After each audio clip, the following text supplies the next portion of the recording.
WBNE.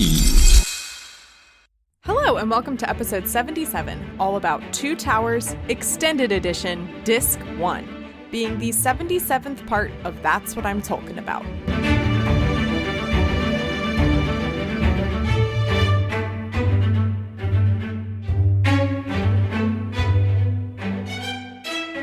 Hello, my name is Mary Clay. If that's too complicated for you, just call me MC. And today I'm joined once again by Cassandra and Norman of Lord of the Rings Minute. Welcome back, guys. Hi. Hello. Thanks for having us. Yeah. Yeah, I believe last time you guys were on, we were destroying the ring in Return of the King book. Yes. Yes. And that seems like years ago now. I know, that wasn't very long ago, though, right? It was like a few months ago? It was like August, maybe? Oh my god, yeah. It feels like a million years. Time has no meaning in the time of pandemic. No. Oh, yeah.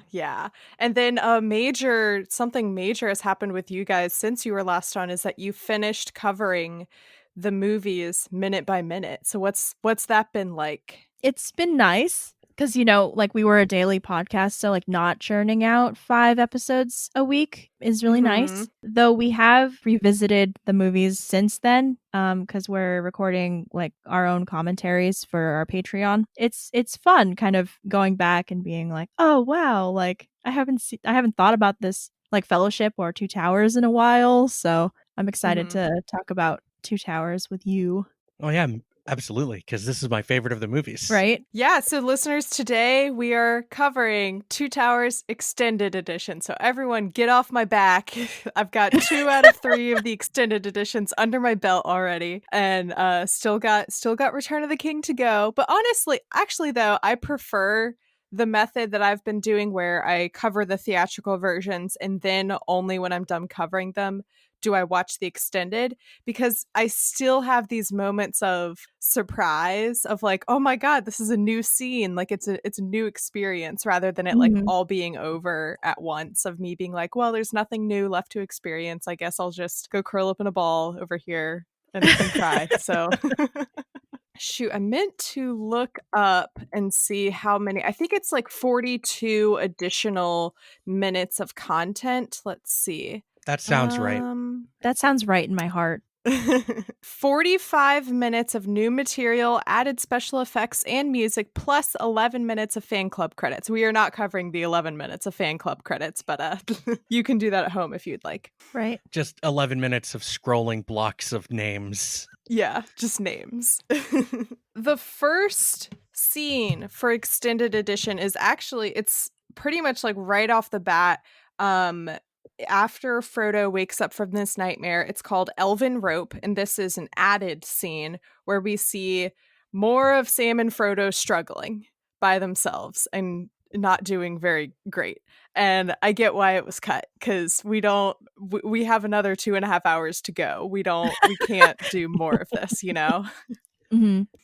So we see, and this is actually, I think this is how book 4 of Two Towers starts off. This is the first chapter we have with Sam and Frodo in Two Towers, is them trying to climb down a mountain and they can't see where they're going, and they're using this piece of rope, and Sam is just really happy about the rope. And that's the rope is a very major character in this chapter, I remember.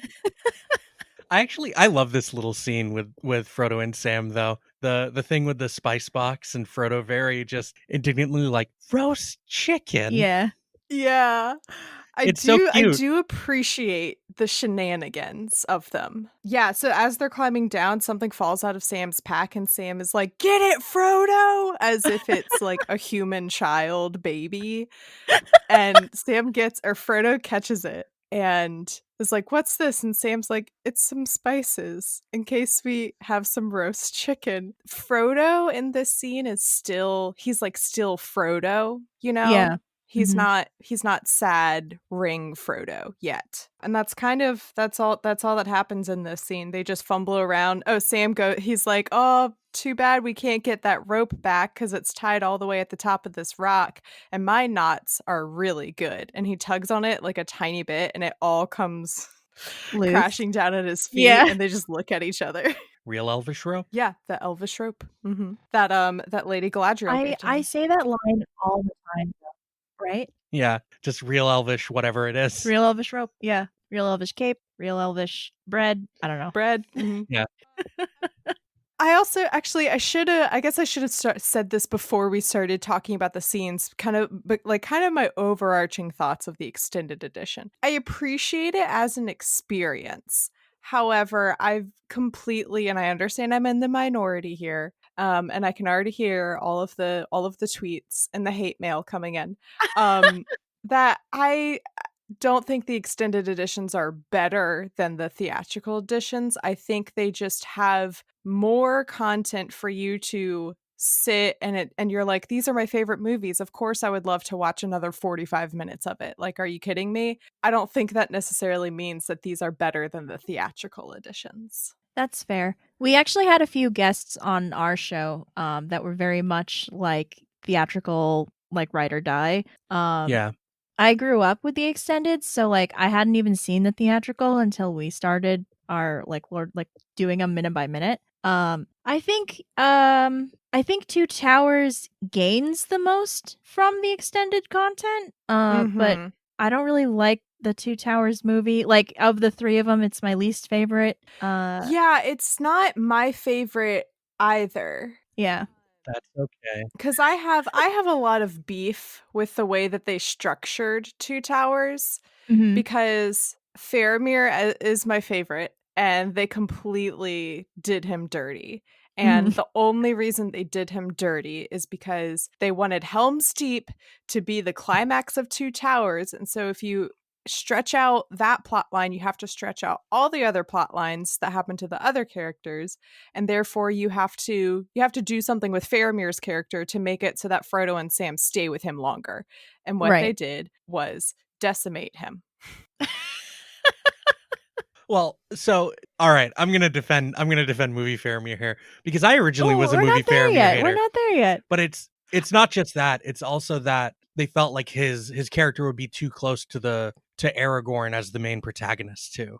So they felt like I Faramir had to be different for a movie audience, which I completely understand. I do get that. Of the like one thing I do understand is like, well, we have this moment in Fellowship of the Ring of Aragorn, like a very small moment of him thinking about taking the ring from Frodo, and then he, closes Frodo's hand and is like, no. It would be weird to have Faramir just not be affected at all when you have Aragorn, who is supposed to be this big important king, is tempted by it, even if it was for a moment.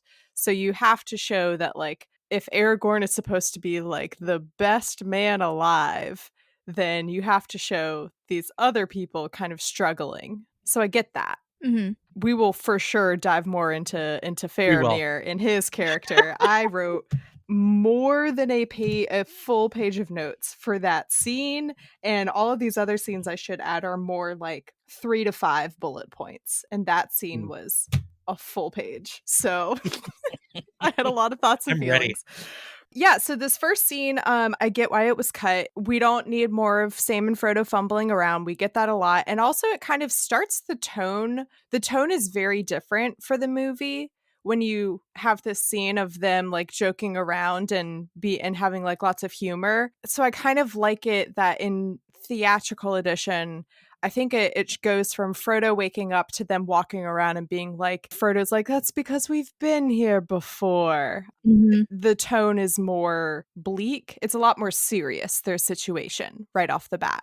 Yeah. Yeah, it definitely is a little more serious than the theatrical. And so the next scene is Taming of Smeagol, which is extended. Before Smeagol shows up, we have this one extra shot of Frodo and Sam sitting in the rain and Gollum looking over them, and that's it. Mhm. And then we have the regular scene plays out where Smeagol shows up, they take him, and then they put the rope on him and he's screaming. And so they agree to take him off the rope, and then Gollum and Smeagol start like talking to each other again, kind of.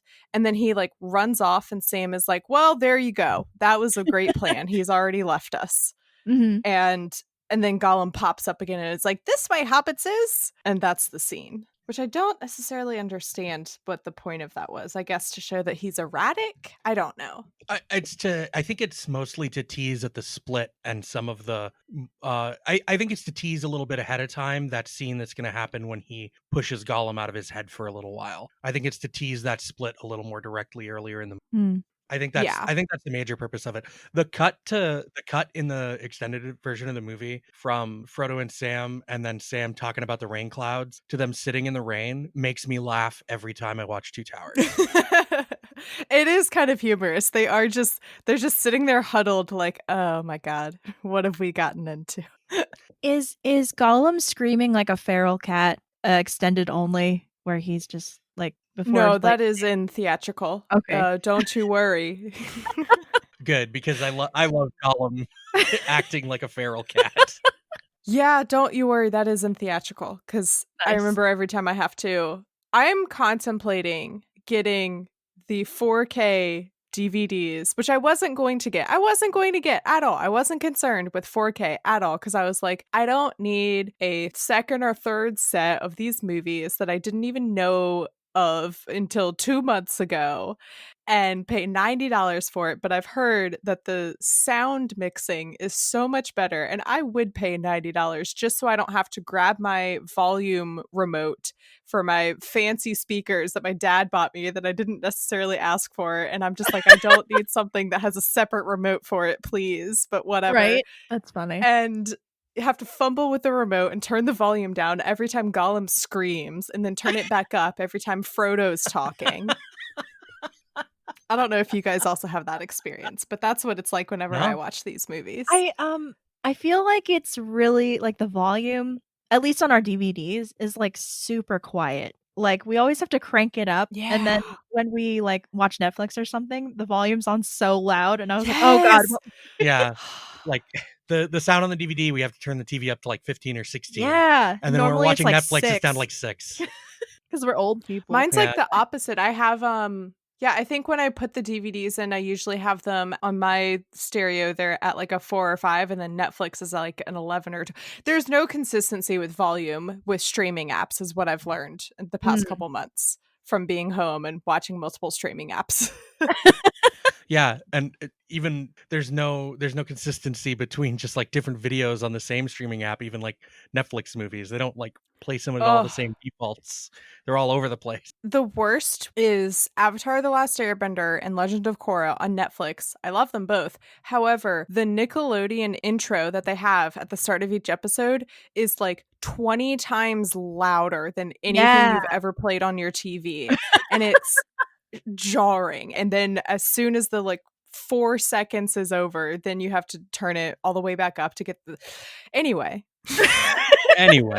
First world problems, literally. Right? Like I have to turn my volume up and down every time I watch Avatar on Netflix.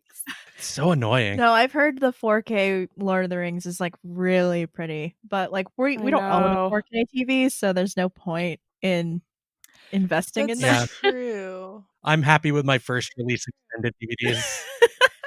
It's just not the same without a little bit of, blurry, kind of greasy looking quality to it and having what I noticed. Oh, I didn't explain. So how I prepared for this episode is the same thing that I did for the Fellowship episode, which I found out worked really well, is I put the extended edition on my TV and then the theatrical edition on my laptop, and I sync them up for scenes that I know are extended. And then when it gets out of sync, when the theatrical edition gets ahead, I pause it and then I let the extended edition play out and then I let it get in sync again. And that's really the only way to be able to tell and be like, oh, I see. So they cut this scene and they moved it from Saruman actually saying it to you just hear him saying a voiceover. And it is insane. I understand that. God, what was I forgot even like what the point I was trying to make was. I love it so much. it was that I noticed for the first time last night that on my computer, which is the theatrical edition, it has this like blue tint over everything. And then I have the Blu-ray box set of extended edition. So I Mhm. guess it had been remastered when they released that, or cleaned up a bit. I don't know. I mean, that makes sense. They would do some rebalancing for Blu-ray. Yeah. Which is ironic. They made it less blue for Blu-ray. Wah, Anyway, wah. all right. So the next scene.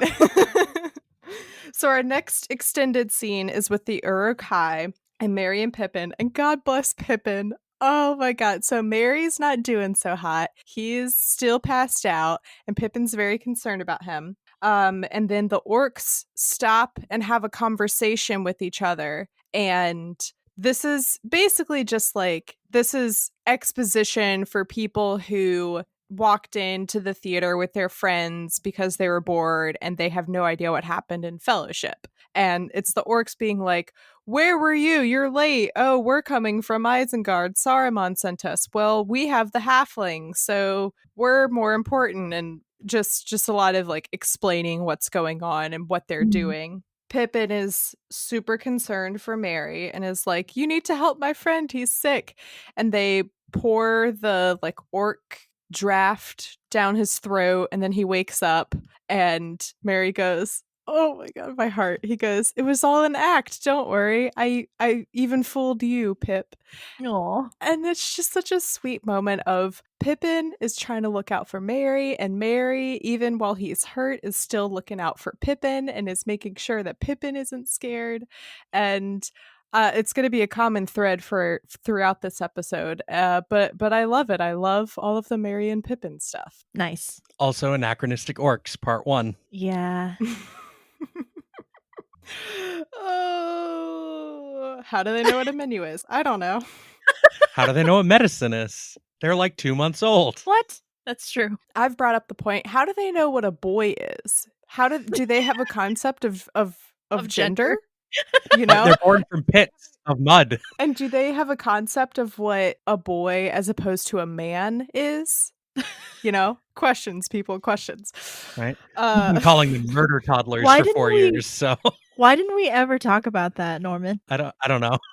We got way off on orc stuff and orc gender before Yes. during Return of the King. So And Fellowship, right? Because the weird Moria orcs versus all the other orcs that we see. because are there goblins? Are there not goblins? Can you make up your mind, Tolkien, whether or not they're different? That's what I'm so confused about. Is there seem to be so many different kinds of orcs, and some of the I'm not necessarily like, I don't understand necessarily what exactly Saruman has been creating, because at Helm's Deep they're all his creations, but some of them look a lot more like goblin-y, like lizard man like, as opposed to the orcs that we saw in Fellowship. So there's a lot of gross creatures going on. Yeah. Like overall, there seems to be 3 kinds of orcs in the movie, not counting the Uruk-hai. There seems to be kind of 3 different kinds of orcs.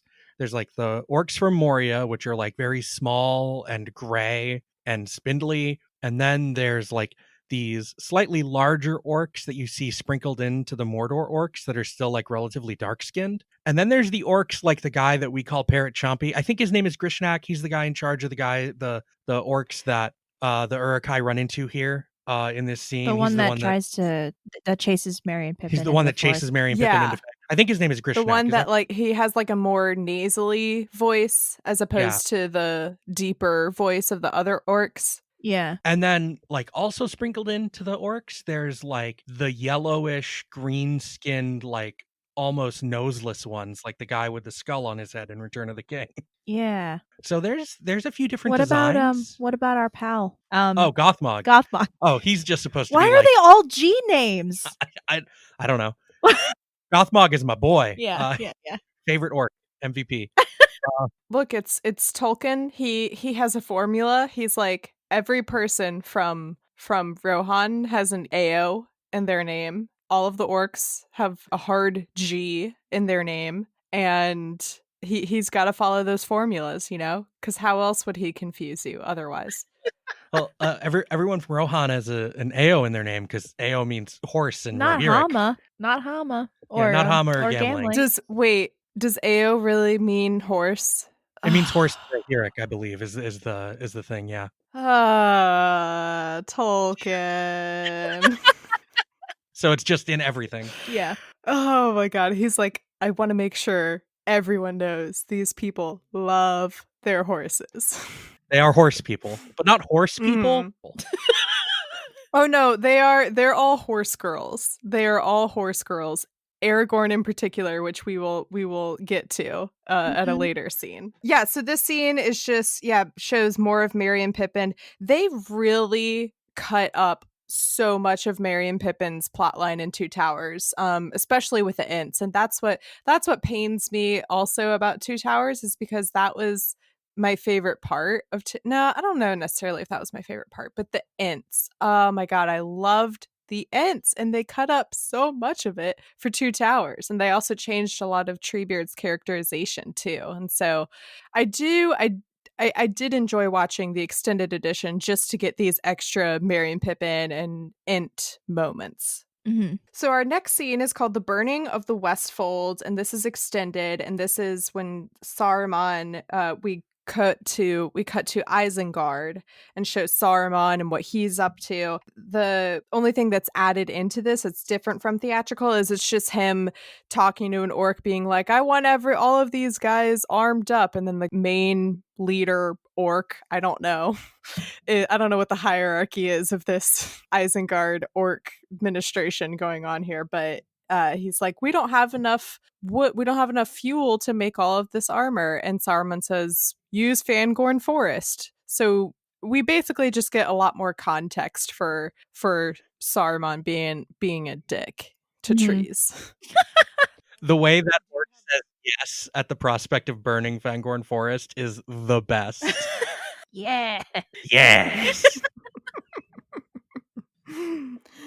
And then we do have one quick scene of the leader, I guess, of this village, these like outlaws pledging his allegiance to Saruman. And I don't understand why he cuts his hand with a knife, and I'm like, you're not even doing it over like a flame or a potion, or you're not doing a white palm but with blood face palm on Saruman's head with it. He's just cutting his hand and is like, here it is, I guess. I've seen that in other stuff. You're just shedding blood to like making seal like an a blood oath. oath, right? Yeah. Also, aren't like the people in the book, if I recall correctly? The wild men around Rohan, they're in the book, aren't they? Well, so they are, but we don't really see them. That's what these guys underneath the dude that cuts his hand are supposed to be. I'm pretty sure they're supposed to be the men or whatever they're called. Yeah, we don't in the book, because we only are from the perspective of, the Fellowship, we don't see what Saruman's doing, so we don't see any of Saruman's like gang, I guess. I don't know until like we get to Scouring of the Shire, maybe, of like, oh, okay, we're finally they've been in the background doing all of this other stuff, but we don't actually see it until the end of Return of the King. So it is still cool to get to see the other side and get to see more of Saruman and his doings, evil doings. So our next scene is called Massacre at the Fords of Isen, and this is an added scene, so it's not in the theatrical at all. We see the scene of what happened to Theodred, and they're at the Fords of Isen, obviously. The Rohirrim show up, and there's just silence, and all you hear, like, there's no added music, you just hear the rain, you hear the horses or the men walking around, and they're checking the bodies, they're looking for Theodred. And again, I mean, like, I like getting to see these other things that are not from the perspective of the Fellowship that we don't get to see when you're reading the book, but it's not about our main characters, so it was cut. So I get that. Any excuse to see Carl Urban like dripping wet? Like, I was gonna say that's like literally my note about the next scene. Nice. Very similar. Yeah, so the next scene is called Banishment of Éomer, and this is extended, and the only part that is extended about it is you just see Éomer says, like, oh, you don't have permission to banish me, and Wormtongue holds out a, like, decree that he tricked Theoden into signing that morning, and you just, it's just, like, a little bit more of Karl Urban like fighting back and being held back and like wanting to punch Wormtongue and being a lot more rugged. And I'm like, I mean, I'll take it, of course. Who wouldn't? Right? Why'd they cut this out? Dang. Just always more Karl Urban, duh. Mm-hmm. But I actually do like the moment of Wormtongue showing that he, because you see Theoden's signature is like really sloppy, and either Wormtongue forged it or Theoden is just not in his right mind and he can barely write. So I do like this added moment of like, you can really see how Wormtongue is manipulating him and Theoden just doesn't know what he's doing anymore. Mm-hmm. Yeah, for sure. Brad Dourif is great. I would watch way more of Wormtongue in this movie. He is, I agree with you that he is really good in this role, but to the opposite result where I don't want to see more of him because he is so good in it, you know? Yeah, I think there's like a good amount of Wormtongue. It's like the perfect amount. Yeah. He's just so convincingly slimy. Yeah, I don't want more of that. Yeah, this movie is already like 3 hours long. Right? Yeah, but now that we're done covering it minute by minute, I can wish for more. If I want. No, because then people are gonna be like, "Come back," and I'm gonna be like, "No." I'll whisper, "No." It is scenes like this with extended where what was cut from extended to go to theatrical is maybe like 5 to 10 seconds worth of screen time, and I'm like, that was nothing. You should have just kept that in. Yeah, but they add up. Yeah, but you're already going to be there for 2 hours and 40 minutes. Might as well be there for 2 hours and 45 minutes, you know? Yeah, but you can just push that further. I'm here for 2 hours and 40 minutes. What's 3 hours? Like, whatever. It is a slippery slope. Yeah. You just keep justifying it to yourself, so you have to be really harsh about where you cut stuff in the cutting room. Yeah. Ugh, whatever. I just like Karl Urban. Yeah. And it's also, oh wait, no, we do see him again later. I was gonna say, and it's also a shame because like this is the last you see of him in Two Towers, but they have a scene briefly later on. So our next extended scene is Night Camp at Fangorn, and this is Merry and Pippin with the orcs. And this is, oh wait, no, I was mixing up. Meat's back on the menu happens now, not in the other scene. I mixed that up earlier. It's all fine. Don't worry about it. Yeah, because they talk about medicine in the first one, and then like the menus. Yeah. Right. I don't know why I always think Meat's back on the menu is the first scene, but it's not. It's the second one. Yeah. And they just, again, it's more of the orcs. They're like conversing in a way that provides a lot more explanation for why Merry and Pippin are there and why they haven't been killed yet. And the orcs are like, we can't kill them because Saruman wants them alive. And Pippin's like, they think we have the ring. And Merry's like, if they know that, they'll kill us. So shut up. So just providing, again, more exposition for people who probably might not have seen Fellowship of the Ring and just like came into the theater with their friends who had seen it, and their friends are like, please don't ask me any questions throughout this movie. Thank you. I think we've all been the friend at one point who has like walked into a sequel with their friends, and then you've also been the friend who has taken your friend with you to see a movie that they know nothing about. I don't know if I've ever done that. Yeah, I don't think I ever have either. Oh, okay. Well, I have. Specifically, I remember I went to go see the second Thor movie, and I hadn't gotten into any of the Marvel movies at that point. Well, that sure wasn't going to help you do so. No, that one's not great. I just went because I was like home for Thanksgiving break, and two of my friends were also home. They're like, we're gonna go see this movie, want to come? And I was like, yeah, I want to hang out with you guys. And they're like, cool, it's Thor 2. And I'm like, cool. I know nothing about that movie, couldn't tell you anything. Chris Hemsworth was there. Yeah, he was there. And then I was also like, what's up with the hammer? And it was also confusing because one of the characters in that movie, like her running joke is that she never says the name of it right. Mm-hmm. So the whole time I was like, I don't know what this hammer is called. I will defend that movie because I really like Thor, but like that's not a great like entry point to the MCU. Yeah, I've been told later on, yeah, exactly, that I picked like one of the worst probably to just randomly Yeah. walk into a theater with friends. Oh my god. You've seen other Marvel movies though, right? Yes, by now I have, of course, Okay. yeah. It's like, oh god, is this your new Lord of the Rings project when you're done with these? No. Although God. I guess I could do a spin-off for the Thor movies because I still haven't seen Thor 1. I remember nothing of Thor 2 and I haven't seen Ragnarok either. So Oh my god. I could, I guess, do a spin-off for just the Thor movies. If you need a co-host, like legit, hook me up. I love those so much. Anyway, tangent time.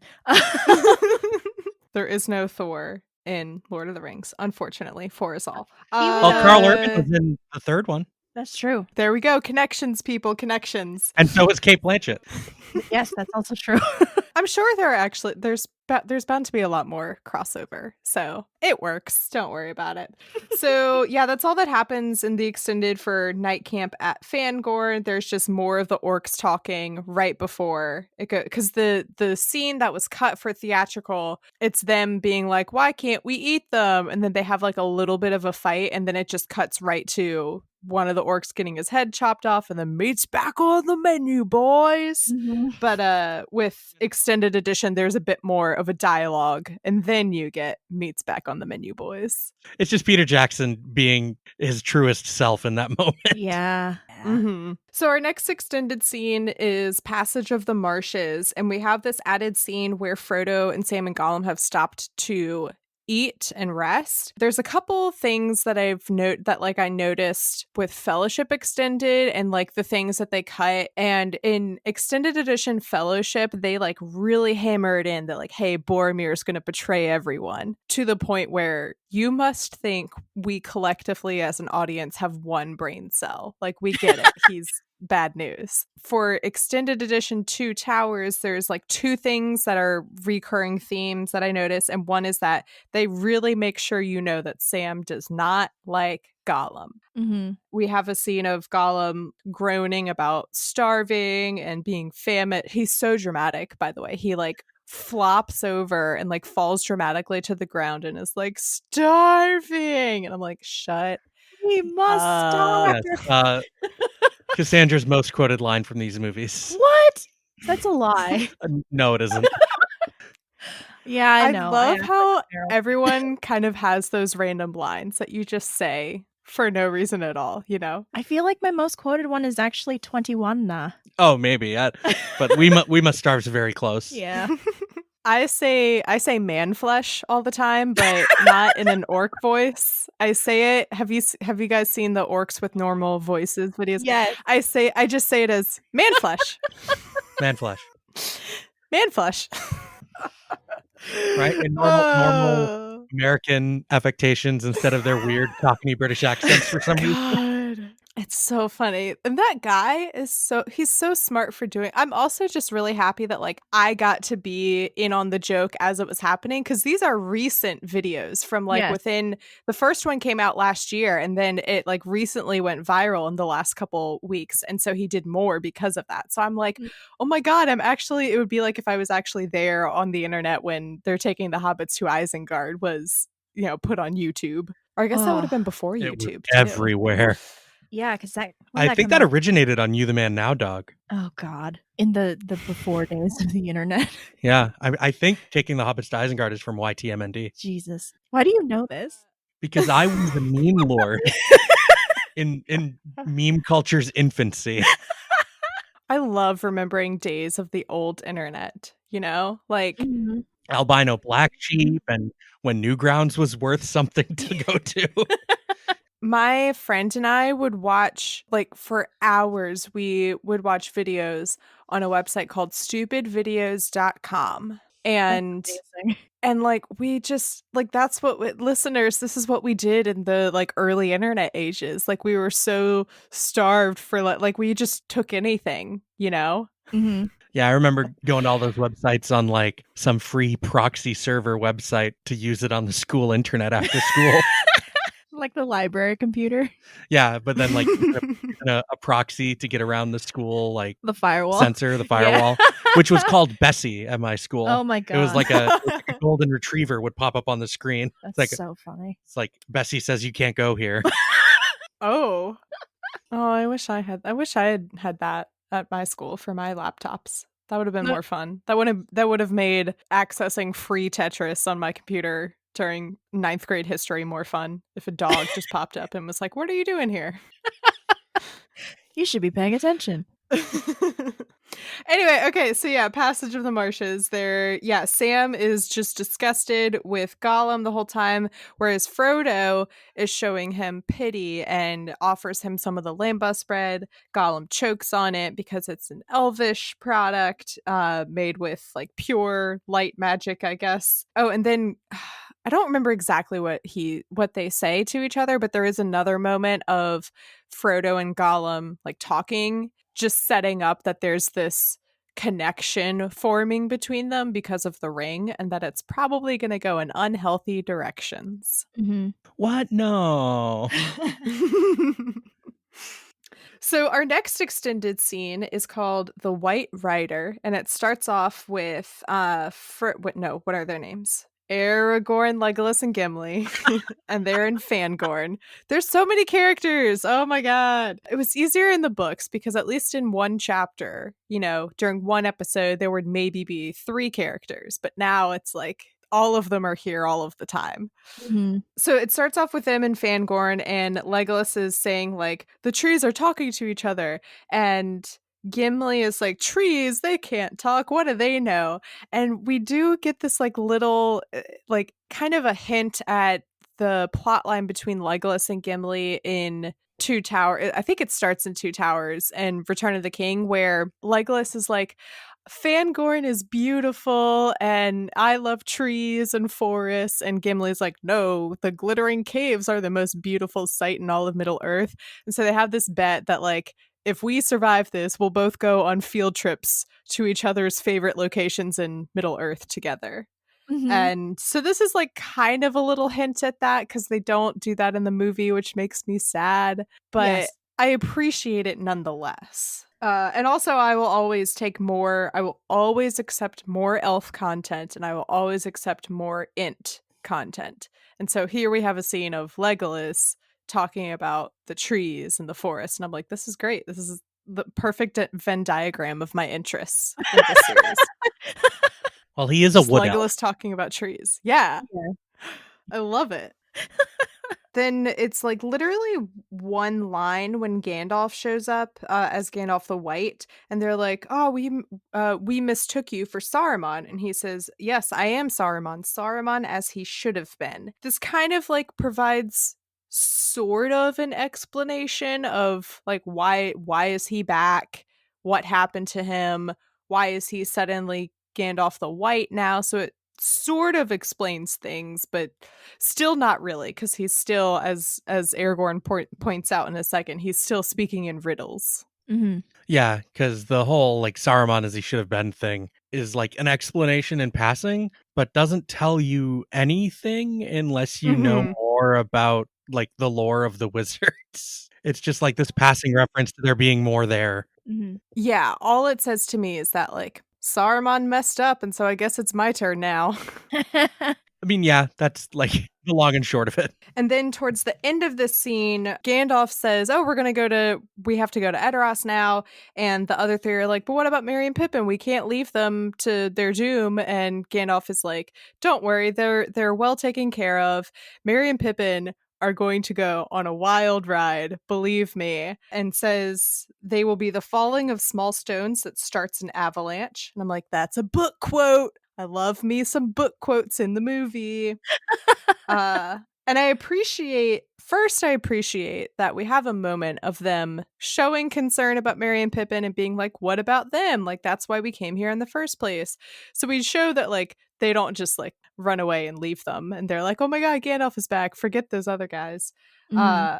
And then after Gandalf says the falling of small stones that starts an avalanche. This is when Aragorn said, he's like, you haven't changed much. You still speak in riddles. They both look at each other and laugh, and my heart exploded in that one moment. It's like 3 seconds, and I rewound it 20 times of them just laughing with each other. I mean, Gandalf is among Aragorn's oldest friends. Yeah. He's known him for most of his life, and he's almost 90. That was, we'll have to get there in a second too. That was something for me to learn. Does that not come up in the text of the book at all? No, I don't think so. That must only be in the appendices. Yeah, I haven't read the appendices yet because I finished the last chapter of Return of the King, and then someone told me, like, if I were you, I wouldn't read the appendices about Arwen and Aragorn because it's sad. And I'm like, okay, I'm not going to do that. Oh no! And then but I it's like so dove good. right into the movies. Also, a lot of the extended stuff in the movies that they wound up cutting, a lot of it comes out of the appendices. A lot of the stuff that's like scenes about other characters that aren't the main characters is because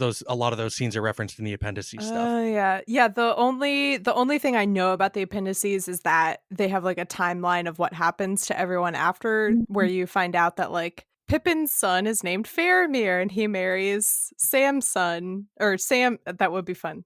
Their son's married. Gay marriage all around in the Shire. Their kids marry, and then Legolas and Gimli sail off into the sunset together as Legolas is trying to sneak Gimli into the Undying Lands. Anyway, yeah, I just really want to emphasize how much I loved watching Aragorn and Gandalf laugh together. It was just so pure, and yeah, I loved it. And I want a full movie of everyone just like sitting around laughing with each other, but not like the end of Return of the King. Right, I was gonna say, but not in slow motion. Not in slow motion is the difference. Listeners, if you haven't already, I recommend listen to all of Lord of the Rings Minute, but I was on for a week where the 5 minutes that we covered together started off with the reunion scene after they destroy the ring, and I hate it with every fiber of my being. I both feel bad and I don't feel bad because it was a really fun record with you. Oh, it was so fun. Yeah. But like the one time you're on our show, it's like the 5 minutes you hate the most. No, but then it was because then we had, Coronation Aragorn obviously isn't the best, but we still had a great Aragorn moment. We got to see the one time Faramir and Eowyn are together. Yeah. No, it was good. It was so fun. But yeah, I would, if it's not in slow motion, I don't mind when they're happy together, just don't put it in slow motion and don't put a sepia tone over it. That's fair. Yeah, okay, so our next scene is an added scene, and it's the first of many extra Ent moments. This is Song of the Entwives. It's Treebeard. He's not really singing. It's more of like a poem, a dramatic poem reading. Merry and Pippin are riding on him in their little perches. And Merry says something like, how long till we get there? And then this is the first time Treebeard says, don't be hasty. And in theatrical edition, they cut out all of that. And the first time he says his catchphrase is at like 2 hours and 20 minutes or something. So right, it's at Entmoot, right? Yeah, during the Entmoot, yeah. And so I appreciate that there's so much more characterization to Treebeard that they like originally intended. Right. Yeah, just give me more Ents. Yeah, more Ents. In agreement, more Ents. And he keeps talking, and as he's like talking and singing more of this song, Merry and Pippin fall asleep, and I get it. I get why because they're all tuckered out from running away from orcs, and then you're basically being lulled to sleep by. I'm assuming like if you're sitting on a tree and Treebeard's voice is like that low and grumbly, it's got to be like equivalent to like a cat purring. It's got to be very soothing to fall asleep to. Well, I think like the swaying motion as he moves it's like a little, like, I don't know, he's like a rocking cradle. to sleep. Yeah. It's just John Rhys Davies does ASMR. I'd listen to it, I'm not gonna lie, I would listen to it. Right. Get some of those, and then but you also get those nature-y sounds in there too, like the leaves and wind rustling. Yeah, I'd fall and asleep to a soundtrack Mary of that. falls asleep like almost out of boredom, but Pippin seems to fall asleep out of comfort. And I think it's a nice little difference between the two It's of them so in that scene. cute. I love them. And Treebeard sets them down and is like, sleep, little shirelings. He says, he's like, I have a lot to do. There are lots of people to call. And it's this like very quick moment that shows that Treebeard is actually he's a lot more active in extended edition than he is in theatrical edition. Mm. So our next scene, I despise. It's called The Heir of Numenor, and this is an added scene that's not in the theatrical at all, and it's literally just Gandalf talking to himself. This is the worst scene in the trilogy. Yes. Okay, thank it you. is. It's the worst scene. Everything this scene does is done better by the plotting of Return of the King. Yeah. I understand entirely why this was cut. Because it's like 2.5 minutes. It's superfluous and disengaging. Goodbye. Yeah. And so, okay, so what happens in this scene, they have stopped for the Legolas, Gimli, Aragorn, and Gandalf have stopped for the night. Aragorn goes over to stand with Gandalf, and Gandalf just does like a summary of events, like for the people who maybe went to the bathroom and then they came back and they're like, oh, what did I miss? This is what you've missed. He's like, Sauron and Saruman's forces grow stronger, and this will be a very tough battle, but they don't know that the ring is hidden, and little do they know that the fact that we would destroy it has never crossed their minds, and they also don't know that you're here and you're going to be the king one day. Aragorn responds to nothing. Aragorn is there, and he's like, do you need me for this conversation? I haven't said anything. And you're just talking to yourself for 2 minutes straight. So what you just gave me a weird headcanon about this scene. Oh God. He's actually not trying to talk to Aragorn. He's like in his new body and he's trying to have a psychic three-way talk with Elrond and Galadriel about what's going on, but he's not used to only talking in his head anymore because he has a new body. And Aragorn just like walks up like he thinks Gandalf is talking to him. That's so funny. That's good, yeah. Like when they finish, Aragorn's like, hey, just so you know, you were saying all of that out loud. There's only one thing in this scene that's like kind of redeeming about it at all, which is Gandalf's reaction to being told that Sam is with Frodo.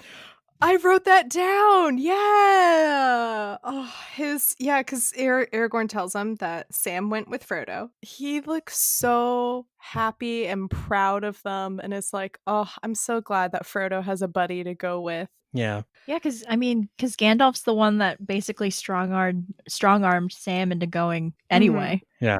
So, but even that moment, I think that's redundant with something that's extended in Return of the King. I don't remember if it's in the theatrical or not. There's like a moment where Gandalf and Aragorn are talking about Frodo and Sam in Mediceld. Oh, before he goes to Gondor. Yeah. Like before everything with the Palantir. I'm trying to think. Remember. It's been a while. It's been a couple weeks since I've seen Return of the King, so I don't remember if that happens, but it sounds familiar, so. Yeah, so the scene just doesn't do anything different or needed. Yeah, it's so bad. I hate it. Anyway, okay, so it was cut, and we're all fine with that. I'm glad that like this is a universal agreement here. Yeah, covering this minute by minute sucked. We're just like, well, he's still talking. Yeah, I think we talked about like everything else except the movie. Except what he says, yeah. So our next scene is also an added scene. Two Towers, actually, they have a lot of scenes in the extended edition that are just like brand spanking new, as opposed to Fellowship of the Ring, where there was maybe like 1 or 2 scenes that were totally new, and then the rest was just extended. They have like multiple in a row are just added scenes. Yeah, Two Towers definitely has the most new scenes. Mm-hmm. So this scene is called Int Draft. I completely understand why they cut it. It's very random and weird, and we don't necessarily need it. It doesn't add a lot to the plot. However, I love it and I want it. Fart jokes and all. So it's Mary wakes up, and Pippin's just being Pippin. He is sitting by like a little stream and he's drinking some of the Int Wash. And he stands up, and Mary is like, wait a minute, you're taller than me. And then he's like, wait, what are those tree noises? And Pippin's like, I don't know what you're talking about. So is it I was under the impression in the book that, like, when they drink the int wash, so it makes them grow a little bit bigger, that it just kind of like happened gradually. I didn't think that like it was literally like, oh, and now I'm 1 inch taller. Oh, and now I'm 2 inches taller. But that's what happens in this scene. And as Pippin is like growing, he has there are like these tree noises that you called them a fart joke. I was thinking more of it as like a burp than a fart, but you know, in one better out than in, I always say. And what are their names? God, Mary and Mary. Pippin. Mary You can is do mad. Mary is mad and is like, I've always been taller than you. And he's like, no, you haven't. Mary, if there's one thing I'm known for, it's being tall. And so they fight over the int wash. And as they do this, they fall into the roots of a tree. And this is the only redemption I will get for Tom Bombadil. Yes. Because this is a scene that happens in, I can't remember the name of the chapter. It might just be it might have been the Old Forest, or it might have just been the House of Tom Bombadil. But this happens when they're with Tom Bombadil and the hobbits get like eaten by a tree, and then Tom Bombadil shows up and is like, oh, stop being mean, let them go. And then the tree lets them go. I like gasped. I was like, oh my god, it's happening, this is it. And then a part of me wondered if Tom Bombadil was going to show up. He does not. It's just Treebeard again. It's just Treebeard in yellow boots. That would have been so fun if he comes back and he's like wearing a yellow hat, right? just randomly. It's like, where'd you get that? Oh, I don't know. I found it.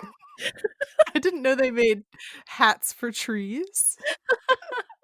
So here they kind of combined the Old Forest and Fangorn to show that Fangorn Forest is, even though not all of these trees are talking and walking like Treebeard, they're still alive and they're getting angry now because of what Saruman has been doing. So kind of setting that scene up for what happens at the end. Treebeard takes them and they start walking off again, and he tells them, Pippin asks, like, do you not have any intings?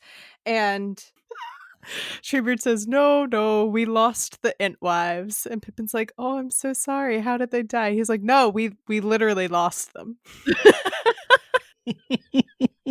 Right? How is this a thing that happens? And this is my favorite joke that I don't think I will ever tire of. And it's from A Moment in the Sweet Life of Zack and Cody. How do you lose a woman? You forget to cherish her. And that's how do you lose the Entwives? You forget to cherish her. That's so funny. And then he also, and then Pippin is like, oh, what do they look like? We'll keep an eye out for them. And Treebeard's like, oh, I don't know. I've kind of forgotten what they look like. And I'm like, that's just so on brand for the population of men to be like, I don't remember, but we lost them. They were beautiful, but I don't remember anything. Oh my god. Whew. The Entwives. That'll just never not be funny to me that they we lost them. That like the Entwives were like, we're leaving. We want a better life for ourselves. And the Ints were like, no, don't leave. Just the Willy Wonka. No, please stop. Yeah. And then and then they realized later on, they're like, oh, wait, we kind of need you in order to keep our population going. Oh, geez. Come back.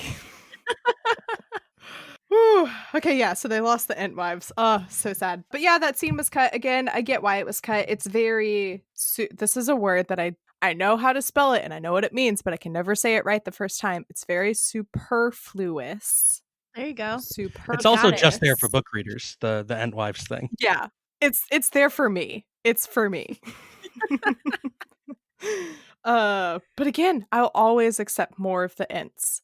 I would have been totally fine if they cut everything else that's extended or added, but just left in all of the Ent stuff. I would have been like, that's it. That you made a fantastic movie. 20 Oscars go to you, sir.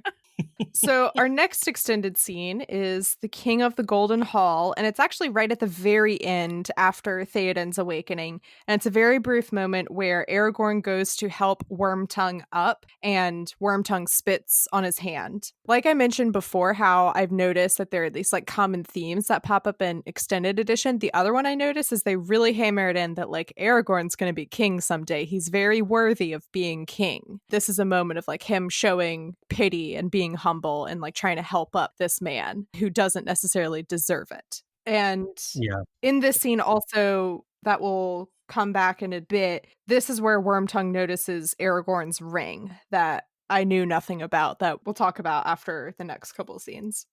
Also, for some reason, I remember watching some random YouTube, it was probably Brad Dourif talking about like behind the scenes stuff, and he was saying that like when they were filming this scene, he would go to spit and the wind would just like carry it away from his hand.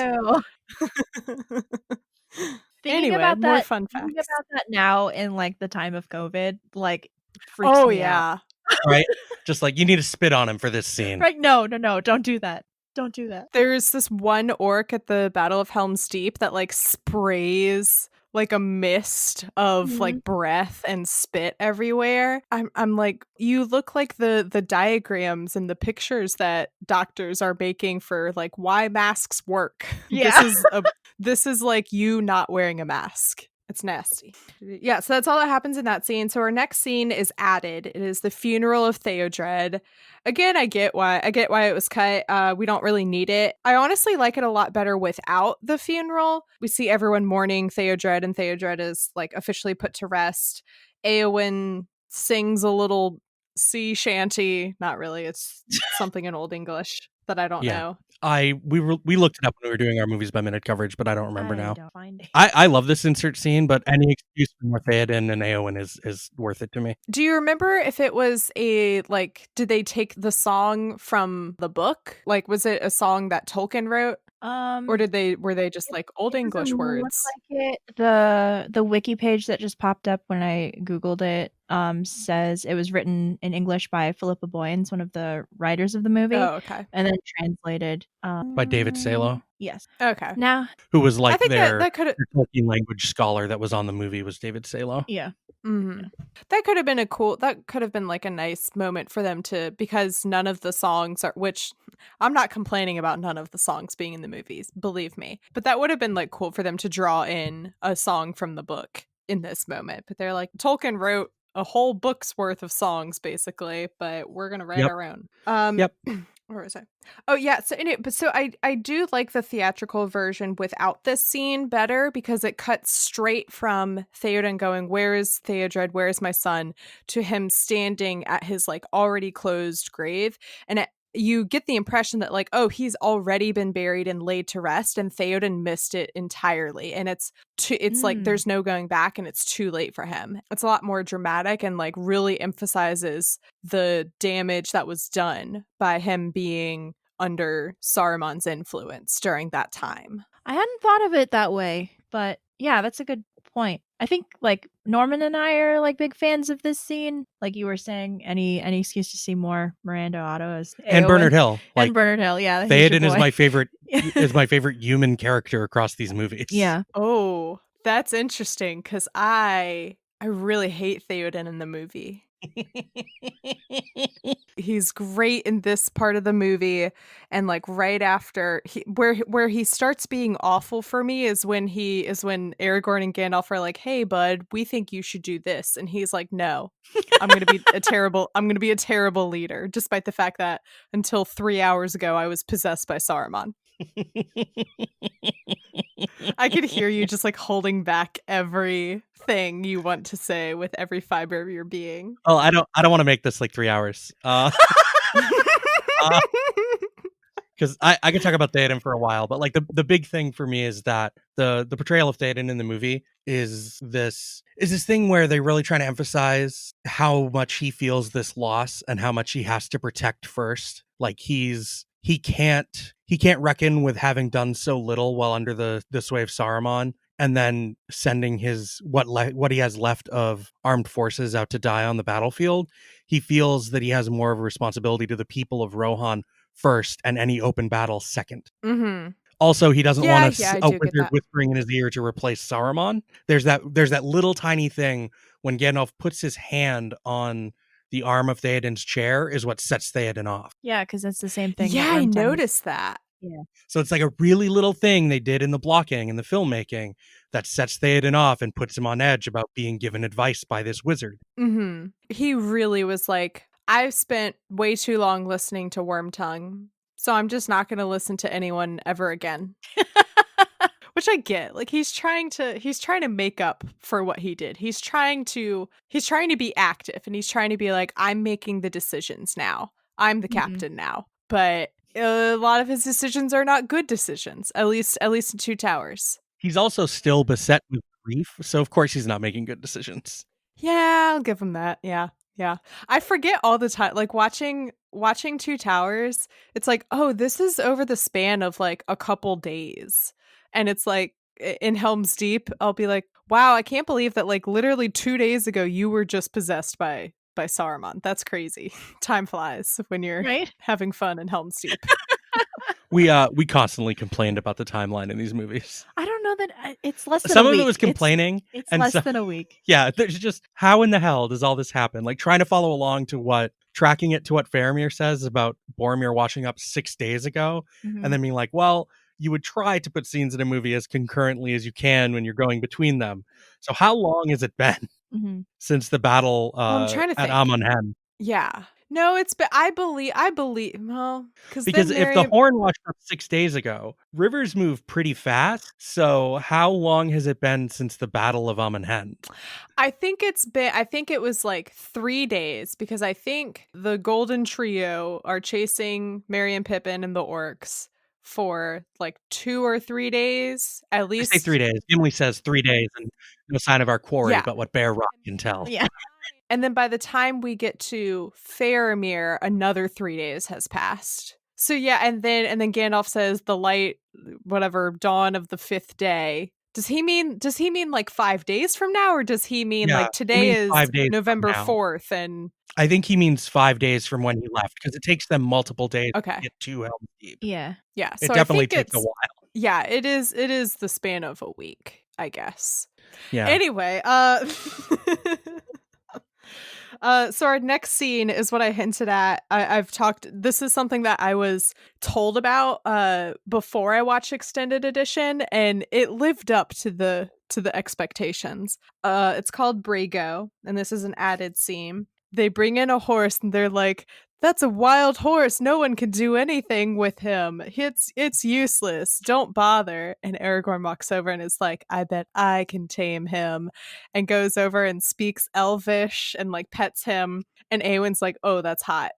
And it is the plot of any horse girl movie or book. Yeah. It's the best. Right. He doesn't even say anything to the guy that's like the two people that are trying to tangle with this horse. He just like walks over and takes the rope out of one of their hands and drops it. And then the other guy just like, all right then. And he walks away. He doesn't say anything to them. He's just like, I got this. This is also where, Eowyn's like, "You speak Elvish?" He's like, "Yeah, I grew up in Rivendell." And I don't remember where I first learned and or made the connection that like, oh, Aragorn's dad died when he was very young, and then he went into hiding in Rivendell, and like Elrond basically raised him and he grew up in Rivendell. I don't remember exactly when I learned this information, but here you do start getting a lot more background information on like, who is Aragorn, this mysterious ranger. And so we learned that he grew up in Rivendell, and that's how he knows Elvish. Right. His surrogate dad is the father of his lover. Yeah, it's not great. I mean, they're not related. I can't. Very, very distantly, aren't they? They are very, very distantly related. Oh, that's true, because he has like Elvish He's in descended him. from Beren and Luthien, and so is Elrond. Yeah. Look, we're gonna look past it. I mean, all the more reason why he should have ended up with Eowyn. No cross contamination there, you know.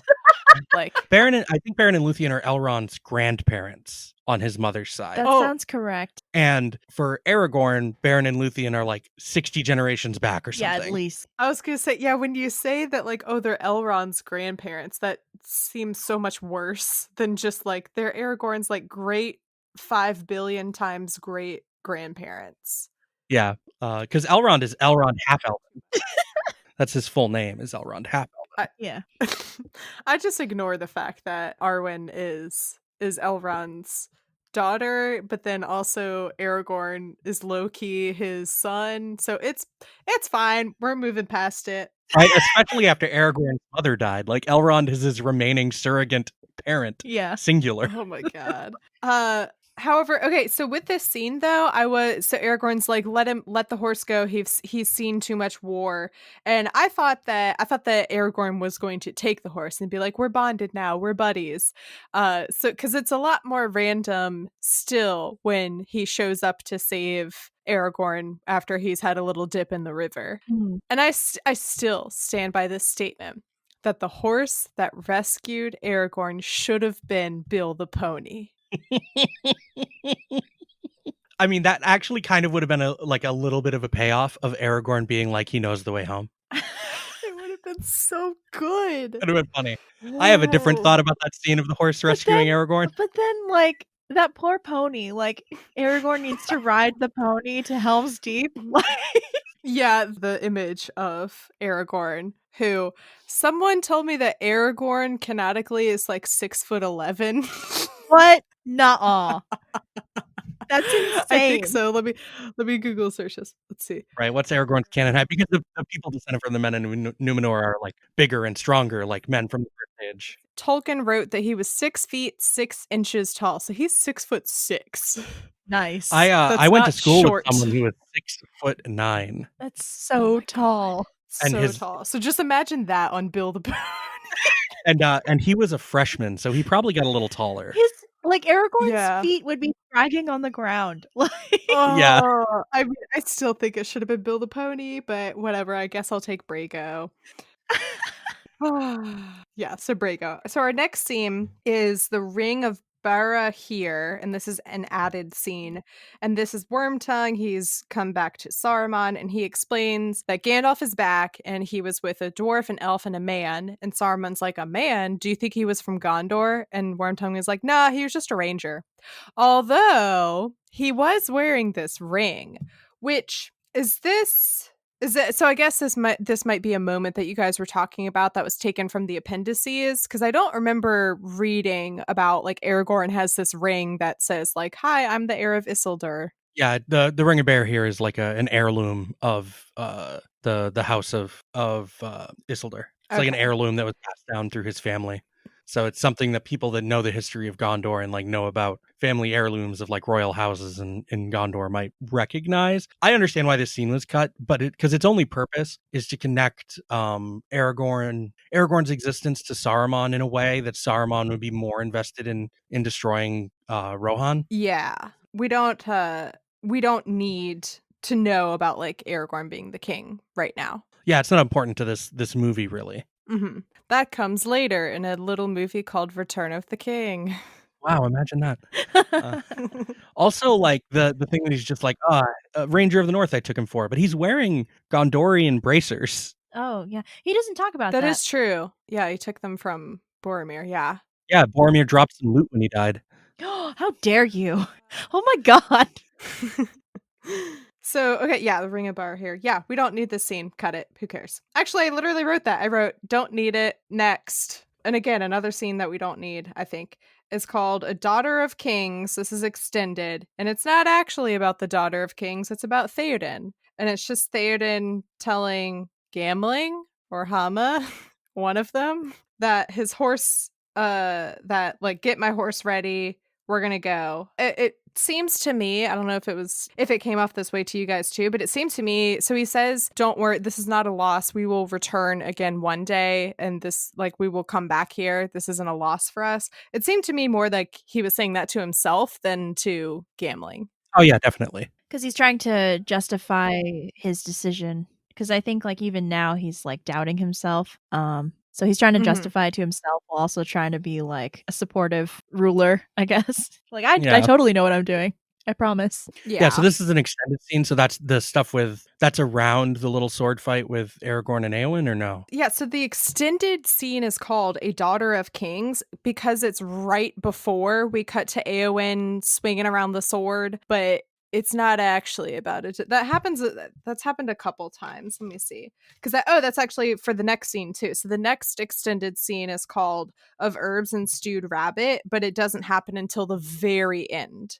And it has nothing to do with the stewed rabbit. Yeah, they're just naming the scenes based on what they had them named originally, and they're just, instead of giving it a new scene name, they're like, it's kind of connected to this scene. It's so extended. it's extended instead of new. Yeah. I should add, though, I do appreciate that a lot of the quote-unquote chapter titles, in the sense of like chapters on the DVD menu, they took from the literal chapter titles in the book. So we have Passage of the Marshes, The White Rider, Uruk-hai. Yeah, Taming of Smeagol, I think, is a chapter title. So I appreciate that. Like, those are like little Easter eggs for the nerds who they're all read chapter the book titles and and have the DVDs. So so the next scene is extended Of Herbs and Stewed Rabbit, but like I said, it doesn't happen until the very end. It's after all of the Oliphants and everything, and they run into Faramir. My boy. And this is where I'm like, that's the Faramir I know. They're looking at this soldier who was killed in the battle, and this is a really great passage in the book too.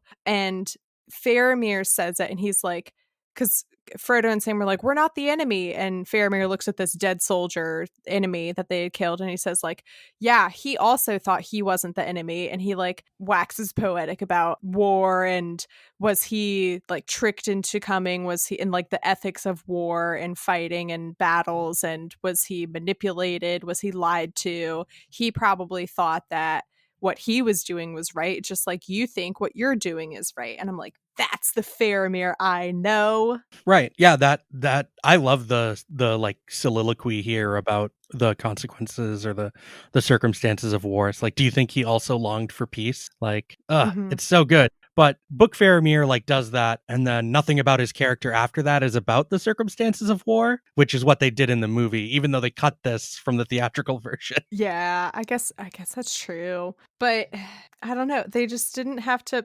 My issue. You know what? No, I'll hold on. I'll hold on to that for a second. Hold it, because I'm sure we're going to talk Faramir more when we get to the best added scene across all three movies. Oh my god. Oh, we will. And I just wrote in all caps, give this boy a hug, because clearly he's like, it's very clear that like he doesn't like war. He doesn't like any part of this. He doesn't want to be here. And I'm like, just come here and I'll adopt you. Right? Clearly the only person he's ever gotten hugs from is Boromir. Oh. Just a punch in the gut. And that is where we are going to leave this week's episode, because believe it or not, I have a lot of feelings about Faramir. Next week, we will still be talking about the extended edition. The way that I split this episode up, it just worked out perfectly, where this week we were talking about disc 1 of the Blu-ray box set of extended edition, if you have that. And then next week will be all about all of the disc 2 extended edition stuff. That's What I'm Talking About is a proud member of WB&E. You can learn more about the network by going to WB&E.org, where you will find all of our other shows like Sincerely Us, which I will be on this week. Yes, that's how time works. I will be on Sincerely Us this week to talk about Starship. And you can also check out our Dungeons and Dragons podcast, Late to the Party. Right now, they have a fun Christmas side quest going on. So check all of that out at WB&E.org. This is an urgent message. If you or a loved one have been suffering from mild hallucinations, encountering what looked like a horde of zombies, lack of fine motor function, there was no parking, and I pulled up on the lawn and broke a sprinkler head, the inability to sit for long periods of time. Did you just break the chair? Jordan is holding a chair arm up. Roll to sit. Oh, did not do so good. Trouble using your tools. Are you gonna take another smashy smash? I sure am. 13 probably doesn't hit. Does not hit. Sorry about the dice, Scott. Or existential crises. And I'm playing Sunny Days, a high elf cleric, a half elf cleric, a quarter elf cleric, a mostly human cleric, a mostly human but with a smidgen of elf cleric. You may be entitled to podcasts. Ask your doctor about Late to the Party, a Dungeons & Dragons 5th edition actual play podcast for the whole family. Available every other Monday on WBNE.org or wherever podcasts are sold. The cover art is by Graphite, aka Vaishon Brandon. You can support him on Instagram at graphite.vmb. You can find the podcast on Twitter and Instagram at TolkienAboutPod, and you can also join the Facebook group, which is linked in the description. You can find me on Twitter and TikTok at MCWattsUp and Instagram at MCTurnedDownForWatt. You can support the podcast by becoming a patron. Go to patreon.com/TolkienAboutPod to explore the different tiers that we have. You can become a sponsor like Johan. And also, okay, so here's the thing. The name Johan popped up in a conversation with someone recently, and I said, oh, I have a patron with that name. And I said where you were from, and they were like, there's no way that's Johan. It should be Johan. It's pronounced Johan. So if I've been mispronouncing your name this entire time, I am sincerely sorry, and I thank you even more for your support if I've been saying your name wrong this whole time. So thank you. Now, for a closeout for this week's episode, first of all, Merry Christmas. This will be coming out the week of Christmas. And if you are making your New Year's Eve plans, which by the way, you shouldn't be making plans at all. It should just be you staying in your house alone, which is why the perfect way to ring in the new year is with doing So It Begins right at midnight. And if you want to do that, you can start Two Towers Extended Edition digital at 9:13 and 19 seconds p.m. If you have theatrical, you can start it at 9:46 and 11 p.m. However, this didn't take into account what do you do if you're like me and you have the box set and it's split onto 2 discs. So I had to do a little experiment, and I say a little because I literally kept messing it up every time I messed it up, and I did this multiple nights in a row, and I finally got it right. If you start disc 2 of Extended Edition Two Towers at 10:56 and 12 seconds p.m., you will have Theoden say, "So it begins" at midnight. And that will be a very fun way and safe way to spend New Year's Eve 2020. And that's what I'm talking about.